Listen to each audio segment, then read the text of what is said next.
Gas सिलेंडरच्या दरात दिवसेंदिवस वाढ होतीये आणि तीच दरवाढ आता महागाईचा चांगलाच चटका देऊ लागली आहे।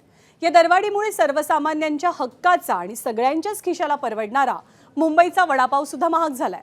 मुंबईत अनेक ठिकाणी कुठे 5 रुपयांनी, कुठे 2 रुपयांनी तर कुठे थेट 10 रुपयांनी वडापावच्या किमती महागल्यात। इंधन दरवाढीमुळे दर वाढवल्याशिवाय पर्याय नसल्याचं वडापाव सेंटर मालकांचं म्हणणं आहे।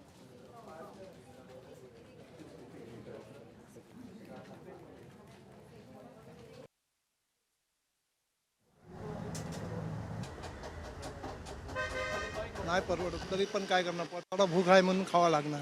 आम्ही आमच्या टायमिंगला कमीत कमी 2 रुपये वडापाव होता मुंबईला आलो होता आणि आता तोच वडापाव 20 रुपये झाला। म्हणजे किती जमीन आसमानाचा फरक आहे। अजून गॅस आपल्याला रेग्युलर येत नाही आहे। 4 दिवसांनी 5 दिवसांनी एक बाटला रेग्युलर मिळतो आपल्याला। सिलेंडर सोबत काय काय वाढले अजून? तेलाचे भाव वाढले 200 रुपयांनी, बेसन वाढलेलं आहे, बटाटा नॉर्मली एक दोन रुपये कधी चढतो उतरतो, कांद्याचा भाव वाढलेला आहे।